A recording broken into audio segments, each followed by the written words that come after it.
Hey, everybody, welcome once again to Inside the Matrix. Today, we are honored to have back on the show a brilliant researcher and author, Elana Freeland. She was on with us, I think it was late August last year, but so much has happened then, and Elana has a new book out, and we want to talk to her about that. But Elana, welcome back to the show. It's so good to have you here. Thanks, Jimmy, for having me. Um, let's start out I'm sure most of our listeners are going to be familiar with you, but for those who aren't, let's go back to, I think it was 2014, when your first book came out, and let's just, kind of bring our listeners up to date about what's going on, what was happening then and what's happening now. Well, back in 2012, 2 years before the book came out, I was a new kid on the block when it came to chemtrails and geoengineering. And there was a wonderful conference in Los Angeles called Consciousness Beyond Chemtrails. And the guy, John White, who sponsored the whole thing, did an amazing amount of work. He'd invited all the luminaries of the so-called internet anti-geoengineering movement, at that time anti-chemtrails. And so I got to meet everybody who was really somebody in doing a lot of work of their own. And one of the greats that I met there, of course, Clifford Carnicom was there. He was a friend of mine already because he's the independent scientist who really did the lion's share of work on what was falling from the chemical trails from jets in northern New Mexico back then. He'd been working on that since the late 90s and collecting precipitation and doing analysis, microscope and chemical analyses of just what the heck this stuff was, because it wasn't a contrail, as people really don't realize. There are no contrails anymore. Maybe in a tiny plane, there might be some contrails, but not anything that requires fuel. So I had, in 2012, I had done that work of going to the conference, meeting all these people, and then coming away. And Adam Parfrey at Feral House, my publisher of the first two books, had asked me if I could write a book on chemtrails. So I set to work, and with Clifford's help, was able to deconstruct a very important patent, 1987 patent, regarding the experimentation going on with HAARP, the High Frequency Active Auroral Research Project up in Gakona, Alaska, in which they were trying to penetrate the ionosphere and pull ions down into the lower atmosphere for a lot of wireless activity. And the particles that were being distributed up in the stratosphere by jets, rockets, drones were exceedingly important to keeping the atmosphere ionized and battery ready, you might say, antenna ready for all the wireless activity of the military industrial intelligence complex. Of course, we were given the iPhone, the cell phone by then. We had a lot of wireless technologies that were very convenient, giving us lots of comfort and entertainment. And it really hadn't occurred to the public to realize that all of this wireless technology was really about the military industrial intelligence complex and its agendas going far into the future. And so I really knew next to nothing then. We deconstructed the patent by Bernard Eastland.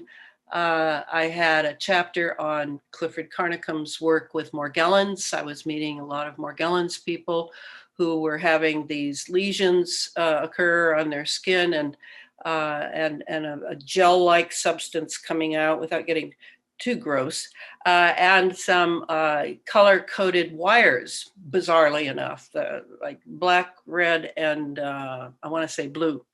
So I knew a few things, but I had no idea how far reaching this program really was, what we were seeing. We were seeing the beginnings of it. and the Morgellons and the heavy metals, all in nanoparticles, were falling from the heavens. I thought initially, wow, they need this for ionizing the atmosphere. So maybe this is just the fallout, and we're the useless eaters down below that have to breathe this stuff in, eat it in our foods, drink it in our water, and that's the way it is. And maybe they're looking for some other way to do this without spreading all this particulate matter. Well, I eventually found out, no, that's not what's going on. But that was mainly in the second book that I found that out. So by 2014, I had written Chemtrails, HARP, and the Full Spectrum Dominance of Planet Earth. And I knew that full spectrum dominance, that's a military doctrine, was exceedingly important to all of it. And I realized that full spectrum, it meant the electromagnetic spectrum, because our little vantage point in the spectrum is just so tiny, it's kind of pathetic, Right. because it Yeah, we goes only see a way out. little bit of what's actually there, right? Yes, it's like we're so proud of these five senses, but the truth is they don't take us very far when it comes to invisible electromagnetic waves, or particles that are also waves, particles, waves. So it's the invisible realm that is at stake now and is front and center. And it's not what the population has really been prepared for. A lot of people may have a little microscope that they can use, or they're good observers still. Very few Americans believe in their perceptions anymore, other than what the news and media tell them to believe. So it was obvious that the invisible realm was being developed in some way. And I knew very little even the second book, I knew very little about nanoparticles, but it kept coming up. And so I began to research it. Just as in the first book, Clifford Carnicom had recommended a book on plasma physics that was very good for a layperson like me. I had a biology background in undergrad, but I didn't have physics or chemistry. That was my father's field, and I had avoided it assiduously. So I began to really dig into all this stuff, and found that it wasn't an arduous, oh, geez, I have to read. No, not at all. I was like, wow, it's like it all started opening up to me on my own, no classes, no PhDs to condition me to think a certain way.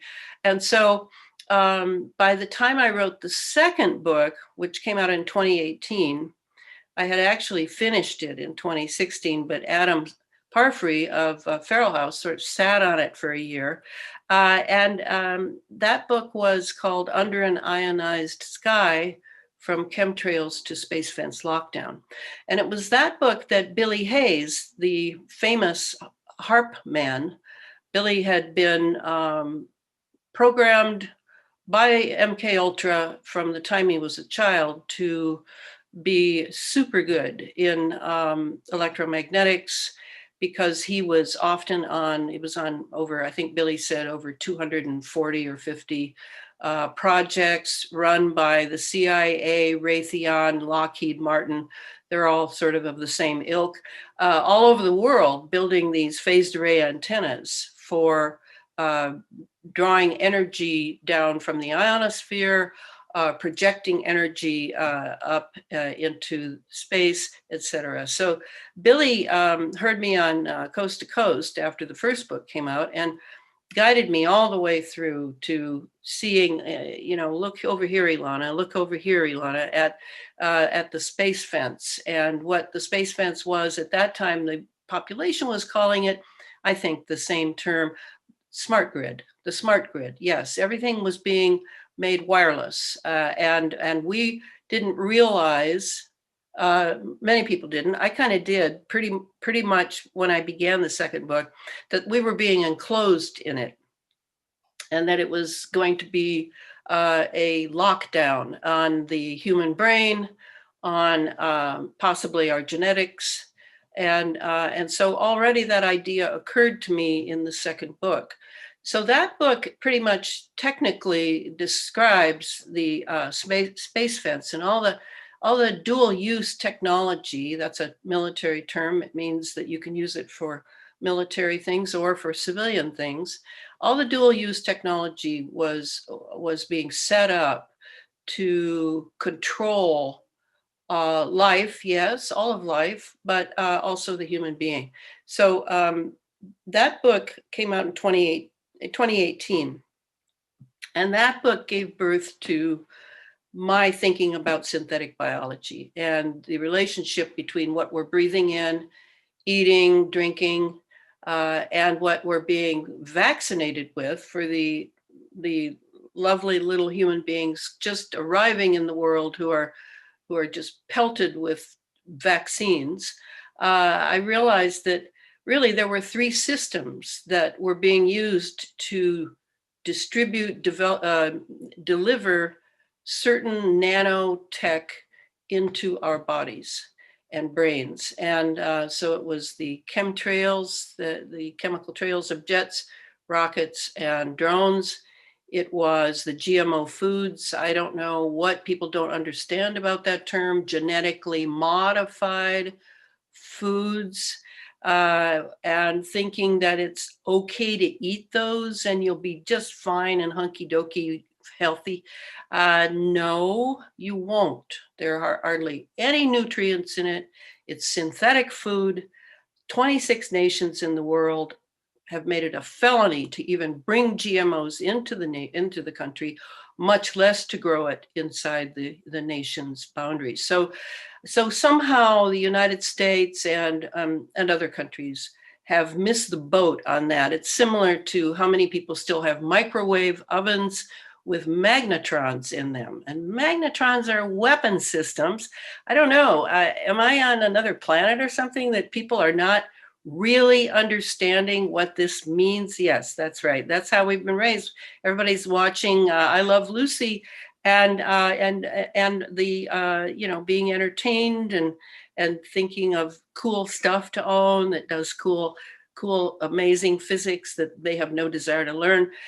We need to really get out of that mindset because it's literally killing us. So I was able to then look into the vaccines, which is the third delivery system. And of course, what happens at the time that I'm writing this book a couple of years ago, lo and behold, we have this huge event called COVID-19. And now all over the internet are doctors, and mostly young doctors, but older doctors as well, researchers, PhDs, all beginning to look deeply into what is going on, because what the great surprise was not that Big Pharma would make its big move to completely control all of humanity, but that people would buy into it so docilely, so acquiescing like programmed robots, lining up for experimental jabs that there are masses of side effects to, and people are dropping dead from. So there was a lot to learn there. And so the book was later than I thought, because I really had to sit here and listen to hours and hours of these people talking and look at their analysis and compare it with some other things I knew and look up things. It was a study, a long 2.5-year study is what I did to write the third book, which has just come out. And I'm all in a flurry right now because there's so much going on. We're constantly running out of books. And I left Feral House after the second book. Adam Parfrey, who was sort of my touchstone there, had died. And the Feral House was moving in a different direction. But I left on very friendly terms. They did a fabulous job in the first two books. It's just I wanted a little more money per book. And I decided to do it myself. And boy, has it been a lot of work. I now have a great appreciation for publishers, but still, I will make a bit more. So that book just came out 2 weeks ago, if that. and already I'm having trouble with Amazon. And there are some things happening that are a little more than just normal fallout, because it is pretty much the book for what's happened up to now. And there's so much more to add. I mean, I can't keep writing the book like in a science fiction story or anything. Of course. But it's called Geoengineered Transhumanism: How the Environment Has Been Weaponized by Chemicals, Electromagnetism, and Nanotechnology for Synthetic Biology. And it's a long title, but the book is longer. The book is 690 pages long. Wow. And has 60 illustrations in it. I attempted to give people the keys to the kingdom when it comes to how the environment has been epigenetically used, exploited, to make it so that we are literally completely entrapped outside our bodies in a smart city concept of the atmosphere, the earth, the forests, natural life in general, and inwardly, inside our bodies, the molecular model of our biology has been converted and is being converted to digital biology. And this is a huge, huge thing, because what it means is there is no contagion. If ever there was, there is not now. There is no virus. There is no bacteria. These components are all genetic flotsam and jetsam that the cell is attempting to get rid of. On the other hand, there is the possibility of what is being done to weaponize some of these natural ingredients, to turn the natural into synthetic, and then use it, place a gain of function on it, and make it into something that can be used as a weapon for chemical and biological warfare. So this is what's going on. We have the biggest experiment in history now, much bigger than any other pogrom or pandemic of the past. And this one's complex because it's multi-layered. There are several things going on with these inoculations. And one of which is entirely genetic, to change the human genome into something other, into what I'm calling a transhuman, which could also be called a hybrid human. And the other is to implant in the people who choose to be inoculated other diseases, not necessarily the molecular reconstituted synthetic virus or bacteria, but enough of a frequency that it could be called forth by a remote system of 5G, 6G. 5G being a sort of hopping from 1 millimeter wave outlet to another, 6G being the penetration into matter in order to get it way inside. So this is very concerning, to say the least, because I don't know if I told you, Jimmy, but I'm a student of Rudolf Steiner for many years. I was a Waldorf teacher for years, and he 100 years ago said, as Dr. Tom Cowan and Dr. Dietrich Klinghardt have quoted, he said that there would come a vaccine one day created that would, you take it and you no longer think of spiritual things. You no longer can even self-reflect on who you are, what you're doing. Should you do this? Should you do that? No, you are now basically somewhat robotic and responding to your master's voice from some remote location that is triggering your will, not just diseases in you, but your will inside of you. So I really feel that this might be it, or at least the beginning of it. and that it's all hands on deck now. It's give it everything you've got, because humanity, while we think, oh yeah, it'll just go on, it doesn't matter what we do, we're just little individuals, we're not running this world as we see. No, it's not. It doesn't work like that. It works in a different way, and so every individual counts for what they are committing their time, energy, intent, love to. It isn't time anymore to sit back and relax and wait for a Gandhi or a Martin Luther King or someone to save us. Those days are over. This is now, every human being is called to defend humanity and the future of humanity. So that's kind of why I wrote this long tome on technology. I talk in the first part, in the first 7 chapters, are about the geoengineering and the epigenetic, the environmental aspect of it, how it was all set up. And then I go on to the second part of the book where I talk about the smart city, which is really an armed city. It's an armed technological center in which humans can be experimented on and controlled.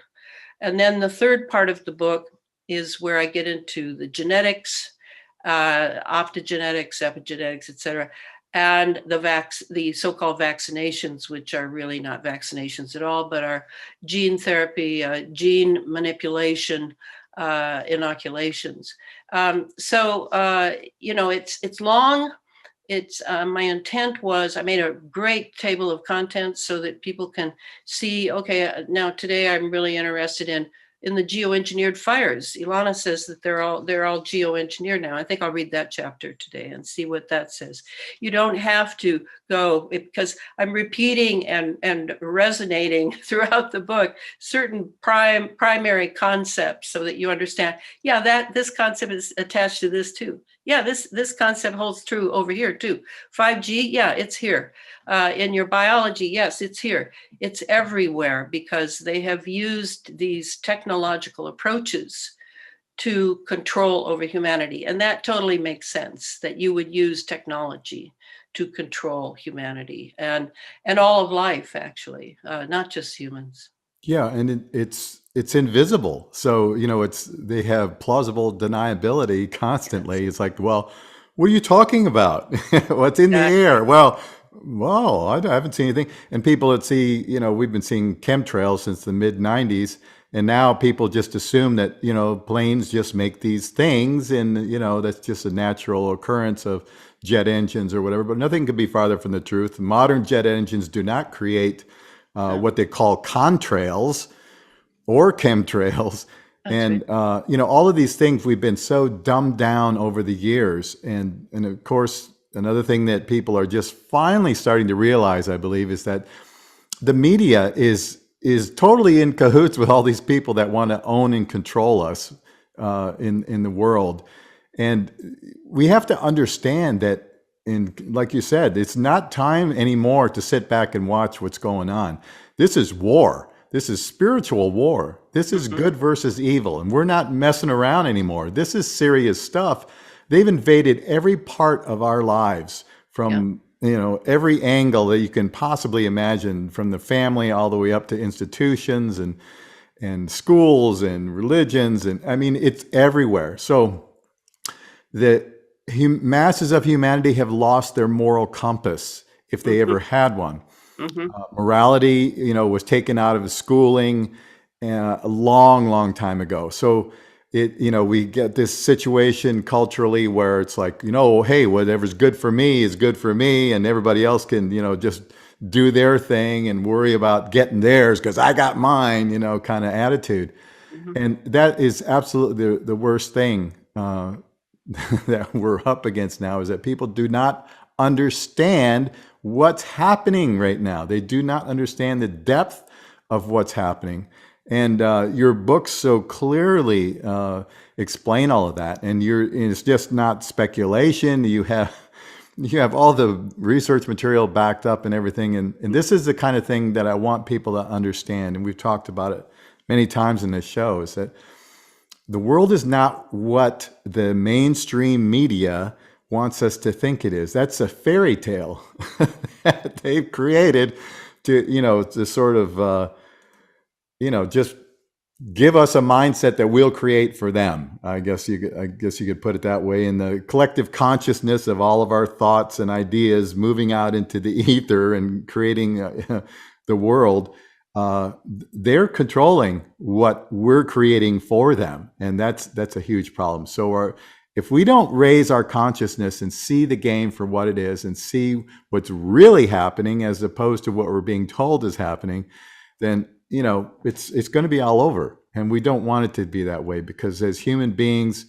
we are far more powerful than most people realize. And Absolutely, Jimmy. yeah, and the main thing is, it's so simple how we defeat this. We don't cooperate with it. It's that simple. Everybody understand that if they tell you you have to do this jab or wear this mask, and you say, 300 million people in the US say, no, not doing it, it's over. It's over at that point. So that's how we take back our power. We spend our money on local mom and pop shops. These are the ways that we defeat this whole thing. It's very simple. It's not complex. We don't have to get violent. We don't have to take up arms against anybody, because that's not a good game plan, because their weaponry is far superior to anything we could ever imagine.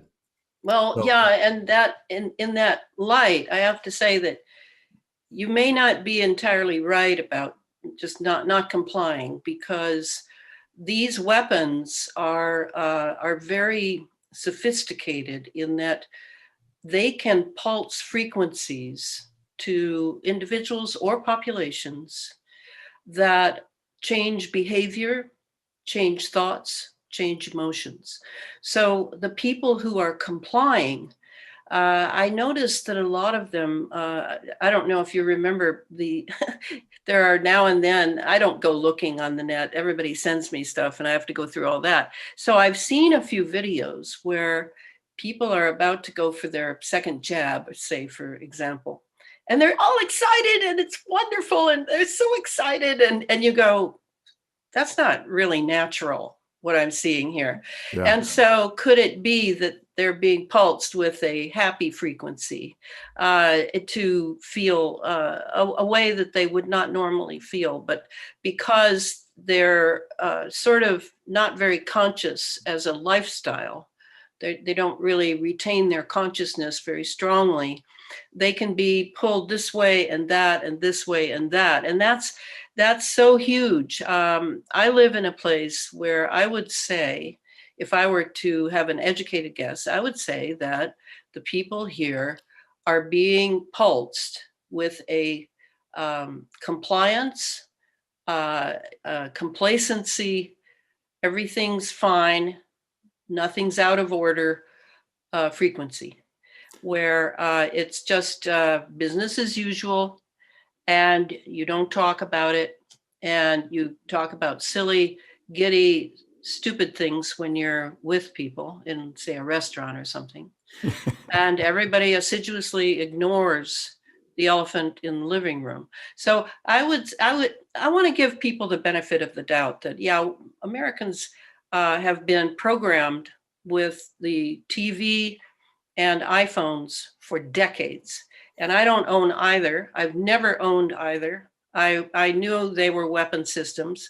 Even this computer that I need for my writing and research, I know it's a weapon system. I'm very aware of that. And it even attacks me now and then. I don't know if everybody else has this problem, but I'll get hit in the chest with literal radiation. I can feel it. It sort of makes my saliva glands overproduce just before it happens. And then I have a clenching around my lungs and heart.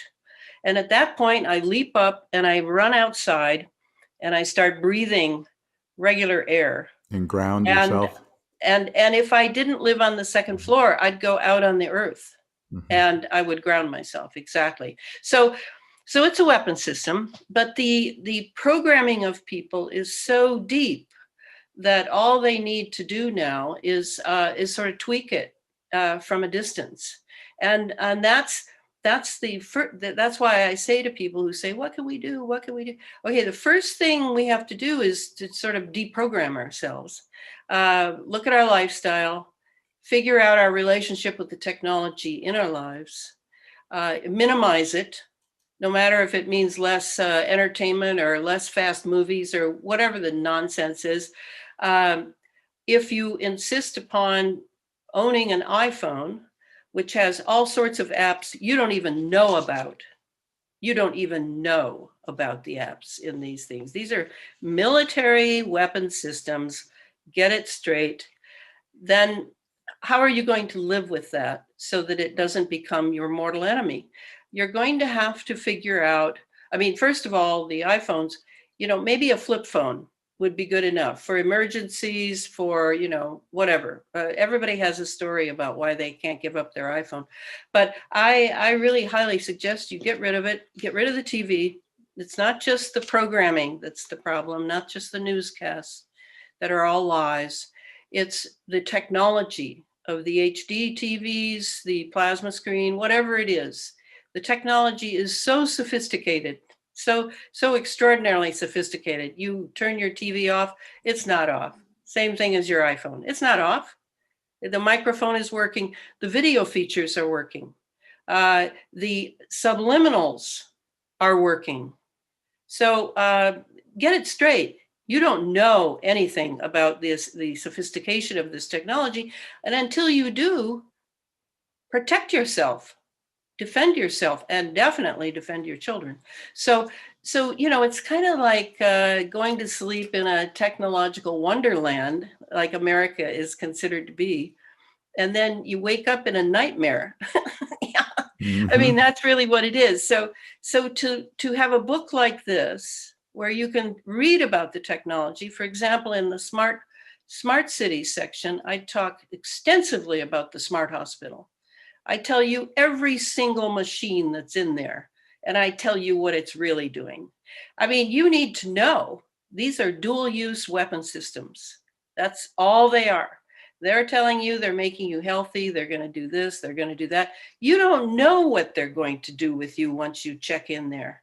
You don't know who on staff has been bought and sold.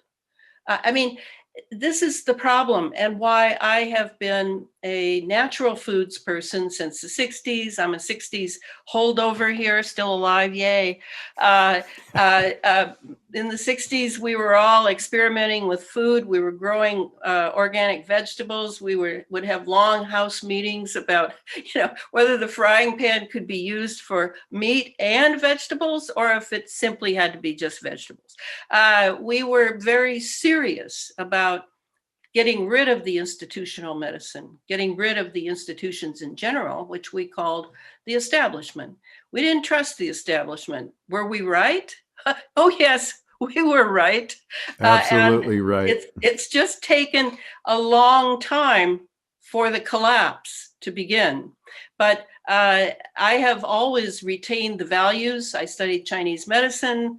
I haven't been to a doctor since I was 13, which was only just the guy saw a chance to make a couple of $100 off of an appendicitis that wasn't even an appendicitis. I've known for a long time that it's a setup. And I invite everyone to have the adventure of taking full responsibility for their health. Who made you think you can't? You have an immune system. Well, at least the unvaccinated have an immune system. I don't know any more about the inoculated, because I know what the intention of the mRNA delivery system is. So let's use our immune system. Let's eat for our immune system. Let's protect our immune system. It's like the spiritual corollary to the higher self. That's what it is. And they have done nothing but assault the immune system for the last half century. And I point all that out in the book. I make it very clear. Yeah. I make no apologies for all I know. And I've got a bazillion footnotes. You can ignore the footnotes if you're not going to do more research. It's overwhelming. The case is before us and has been for decades. but we've been distracted. We've been, that they know how to handle the American psyche and the psyche of others as well, it seems. But I'm most familiar with America. Yeah, and literally we've been attacked in every aspect of our lives, from the chemtrails to the fluoride in the water to glyphosate, which is now Oh, in the entire food supply everywhere, and that's a endocrine disruptor. I mean, all these ailments, and now everybody's glucose intolerant or lactose intolerant, or you name it, some kind of intolerant. But a lot of this is based on the chemicals that we've ingested that have destroyed our endocrine systems and our ability to, and gender confusion, yeah, Jimmy. gender confusion. I mean, it just goes on and on and on. So this always brings up the question, who are they? Who are these? Are they human? Are they some kind of AI hybrid, something transhuman, something or other? Have they been around for thousands of years, millions of years? Are they because they certainly don't seem anything like human beings, because human beings would never, and I mean never, do something like this to the rest of the population. There would never be any wars if humans were running things. Governments start every war.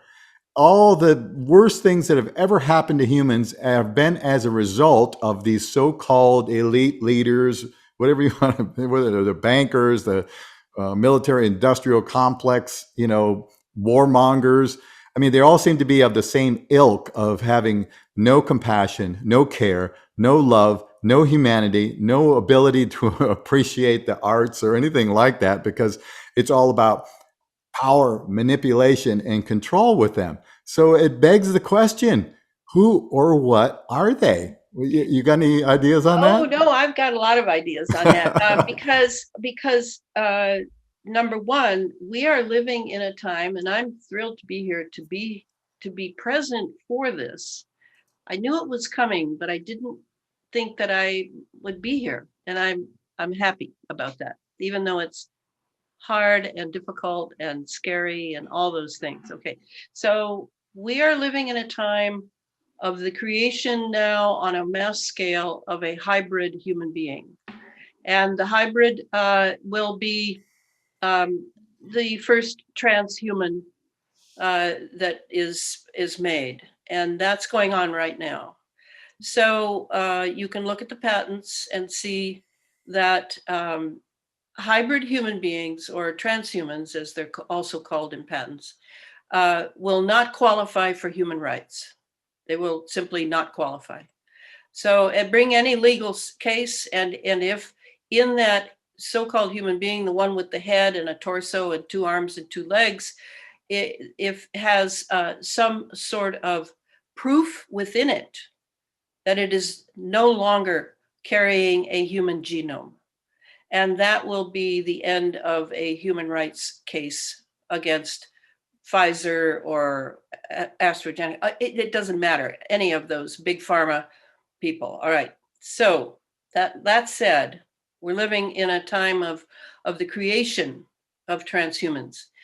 Um, I spent a long time, about 10 years, studying MK Ultra, and I know quite a few MK Ultras. Those who don't know the term, I do meet people who've never even heard the term. Wow, I thought, no, were you raised under a bushel or what? Yeah, well, Kathy O'Brien was on this show just a few weeks ago. So, Yeah.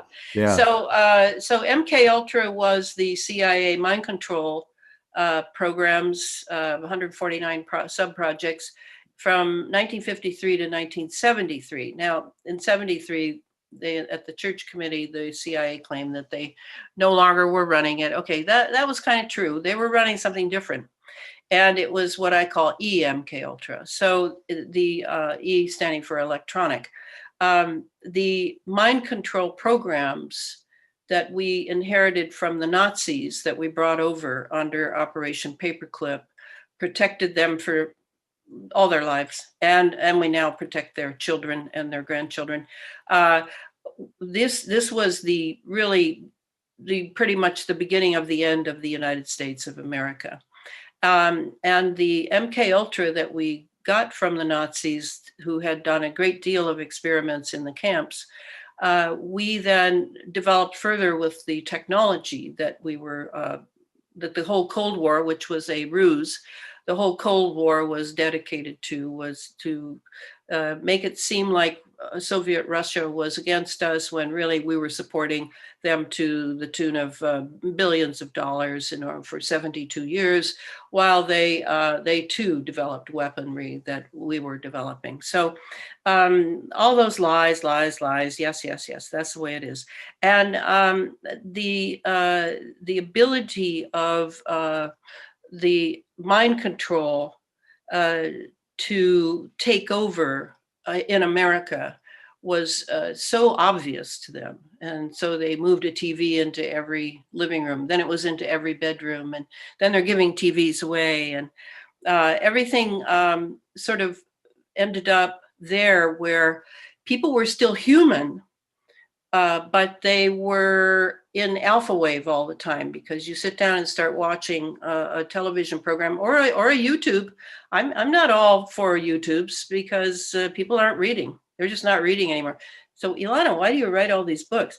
Well, for the future. I write them for the future. When they go, what the hell happened back then? There will be these little books that try to tell the truth. And that's my hope. Anyway, so we're still human. As far as those who are running the MK Ultra programs and own the TV, RCA, et cetera, from the very beginning, are they human? It's a good question, because the practices, as I studied MK Ultra, I studied a great deal about dynastic families, as they're called. These families that for sure sit on huge corporate boards. And this is intergenerational. It isn't like it was all back then and now their kids are different. No, because the way the global elite raise their children is entirely different from how the lower classes raise their children. For one, their children don't watch television. Their children don't spend hours on iPhones. Their children are not allowed to go their merry way. They are programmed from the cradle to the grave. And so very different people, very different species from ours. As far as what happens to you in that programming, say you're in a global elite family, big pharma family, like the ones I read about in the Belgian crisis that happened back in the 90s, called the Dutroux affair. It was when a pedophile similar to Epstein was picked up, and it was discovered that he was kidnapping kids and delivering them to castles for satanic rituals. And so they caught him. And then when they began to investigate in Belgium, this would be in Brussels, 1 million citizens came out into the streets, a whole million. And they were they should have had pitchforks in their hands. They Yeah. had it with the elite taking their children for centuries. Centuries they have taken children from the lower classes. And so there was one inspector who was really doing his job and really pushing in there. And of course, they killed him. And then everything got buried. But those kinds of people, what happens to them at those rituals? Now, this is where it gets kind of, that line between spiritual and material. We like to think there's a big black line there, and spiritual's over here with the religious institutions. And then over here, you have the scientific institutions. Well, it doesn't quite work that neat and tidy, because many of these very technically minded, very science-minded elites are also steeped in occultism. They are steeped in, I think a lot of them read Rudolf Steiner just to find out exactly how the good side is thinking through him. And then they have that much more information of how they can do their dirty deeds and turn things. So the occult is a huge part of what's going on right now. And every time someone mentions it, I want everybody to self-observe and see if there's a part of them I've seen it in front of me, but maybe not in all of you, is that you watch yourself and somebody mentions something occult, like Elana mentioned something, and right away you feel this sort of sleep come over you. It's like it's a deer in the headlights moment, and you kind of aren't interested, you see, and you don't believe that, so you end up over here. So there's some sort of conditioning in us that prevents us from adding up the whole picture. We're kept in half the picture, not even half anymore, maybe an eighth of the picture, and then the rest is commercials, ads, entertainment, sitcoms, more movies coming out, more Sports. scandals, sports. Yeah. We're Distractions. just to watch yourself, because you have been programmed. There is no question in my mind.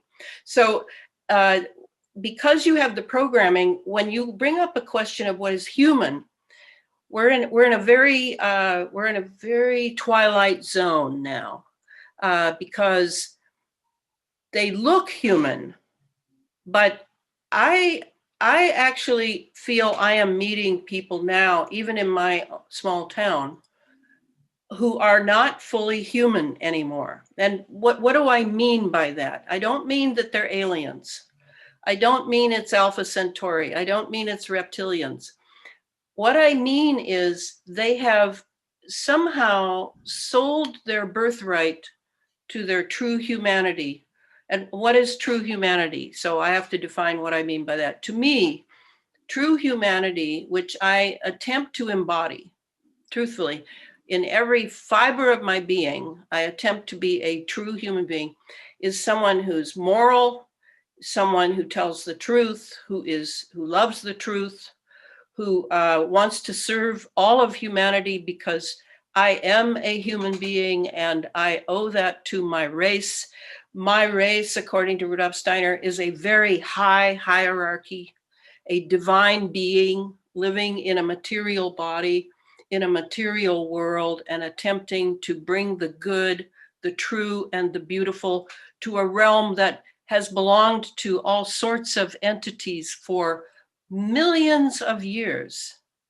And I am trying to live as a human being here. So this is very much admired in spiritual worlds. And there are many different spiritual worlds, as the quantum physics attempts to tell us.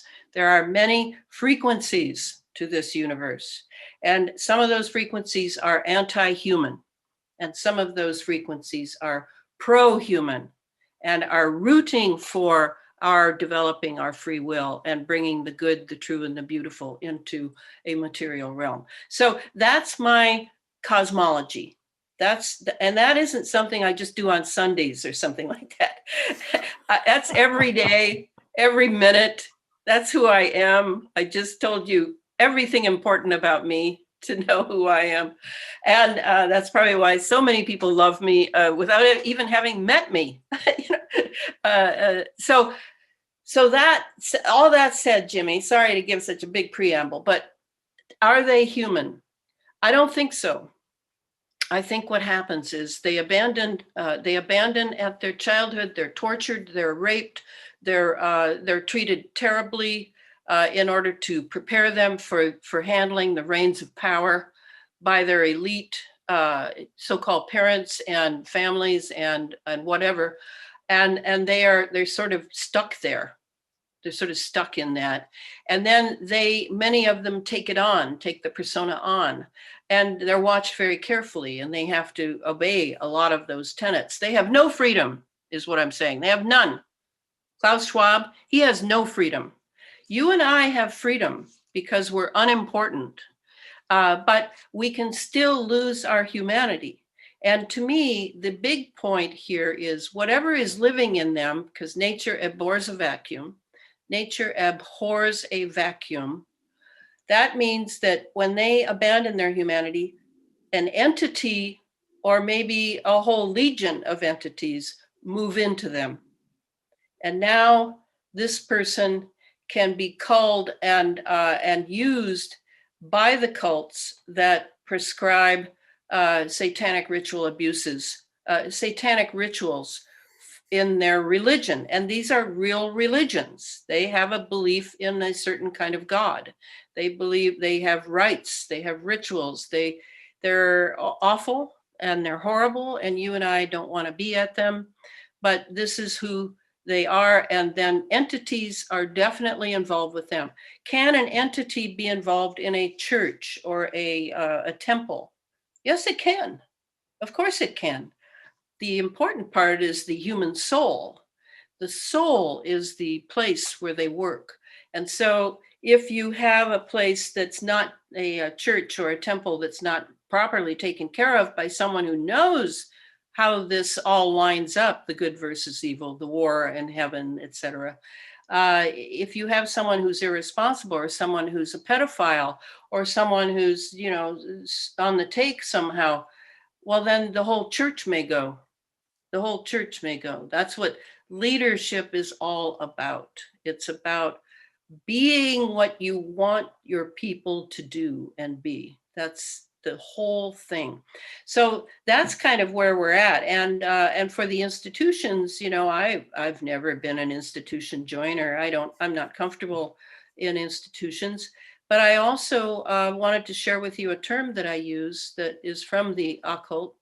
It was told to me by an Italian man when I was living in London years ago. And he told me this term. He had worked in the Vatican for 20 some years. And he said that what happens in institutions is an egregore takes it over, an egregore. Egregore. And what an egregore is, it's not some, reptilian from Alpha Centauri. It's actually the composite of all the souls that have fallen and are completely vacant of humanity. It's that. And now the egregore becomes of one will. I mean, I always think of Lockheed Martin myself. Yeah. Because I'm dealing all the time with Lockheed Martin technology. Yeah, you can't get much more evil than that company. Maybe yeah. Bear and no, there's a lot of them, but that's probably the king. Big Pharma. The king evil. But the institutions are the problem in America. We're run by institutions, and people work for institutions, and I don't know if they've noticed, but there's no one to hold responsible. Who are you going to hold responsible? You're going to go and complain. First of all, you're never going to get through to them. Even if you're able to bring charges or attempt to bring charges, right, the corruption goes all the way through the judicial system. And these, people that have sold their souls for fame and power and glory, whatever they perceive that they're getting out of it. And so that's what we're seeing right now. There's no accountability for these people. And it can come straight out in your face and say, okay, here's the evidence. Here's what's occurred. Yeah. Here's what these people did. And it's like it just goes poof into the ether and that's right. And nothing ever happens. And that's a spiritual moment. People don't recognize it. They think it's just, well, that's how it is. The law is like that. No, that's a spiritual moment where you just saw an evil spiritual moment of the egregore, one egregore scratching the back and saving another egregore. I'm telling you, this concept is very useful, and use it so that you can be clear on staying human. I think that's the main thing now, Jimmy, is we really have to look at what being human is. And I think that's one of the good things coming out of this now is that's not human. I'm human. Am I human? If I'm cheating on my wife, if I'm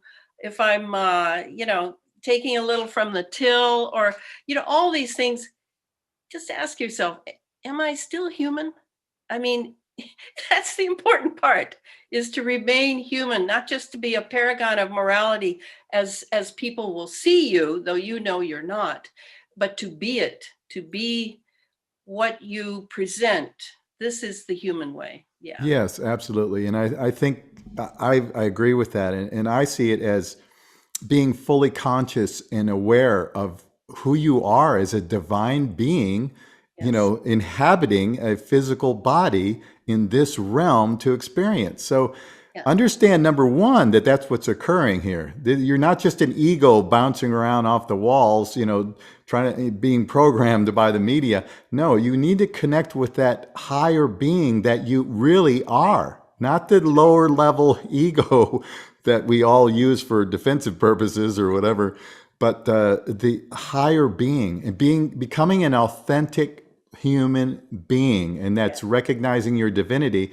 And that's why I always feel like consciousness, or what people refer to Yes. as higher consciousness, is so important, because if you have that awareness, you see what's really going on. You are able to discern the difference between what you're saying is human and humanity and what is not. And right now, the preponderance of what's being thrust on us is not human. It's not humanity. We're being run by freaking demons and who else, who knows what else out there, Yes. who are not human. So it's time for us to stand up as human beings and quit cowering, quit, Yeah. going along with the program, being afraid of what others will think, getting away from the herd mentality and standing up for ourselves as human beings, as divine beings, Yes. right? Yes. That's it, Jimmy. I mean, that's the greatest thing I could say. And if you read the book, a lot of people think, oh, Ilana's so good at technology. Well, if you read between the lines, I'm speaking as a divine being the whole way through the book. Let Absolutely. me tell you, it's my hope to touch the spirit of all human beings so that they might defend themselves and prepare for, and I died in a wave when I was 22. I don't want to go into that story, but I died, and it was the tunnel, and it was the light at the end of the tunnel, and the whole thing. And I was like, I came back from it, and I was like, wow, that's that's pretty good. I felt like I was going through into another room, that actually I was kind of depressed that I hadn't continued into that room because I And was couldn't come. brought Yeah, you back. had to come back, right? Had to come back to do something, and obviously I had a lot of work to do. Yeah. And you're doing it, and we so appreciate what you're doing, and your Yeah. contribution is so important. So tell people where they can find you, where they can find your books, and I will also put in links down below in the description. This will be on several different platforms, so in each one we'll put the description. But go ahead and tell us. Okay, so you can get the first two books if you want to go back and go through everything before this book at Feral House, or you can get it at Amazon. Can you spell Feral House? Yeah, Feral, as in animal. Okay. And then for this book, I'm having trouble with Amazon. I'll put it up front, but I think in another week it might be resolved. I've bought a new ISBN, and maybe this will resolve the problem. We'll see. And then you can also order a color edition, because those are black and white. It was too cost prohibitive to do the books in color. It would have been a fortune for normal people to pay. So there is a lovely Rudolf Steiner bookstore in Seattle that has volunteered to do the work, to send out color editions from a printer that we're buying the books from, Oh, wow. so that people can have it for about $55. And remember, it's 690 pages. You're getting your money's worth, believe me. And then that Rudolf Steiner bookstore, that's the name of it, Seattle, Washington. You can find it. And then there's always my site, elanafreeland.com, which is my blog site run by my wonderful web mistress, who's done fantastic work there to make it beautiful and informative, and that the powers that be are always taking things down from. Gee, that's how you're telling the truth, and you're right on target, right? Yeah, you do. When you Yeah, you become the target of the evil archy, as I like to refer to them as. So anyway, Elana Freeland, thank you so much for being with us today and sharing your wisdom and knowledge with us. We so appreciate it. And until next time, we'll see all of you inside the Matrix.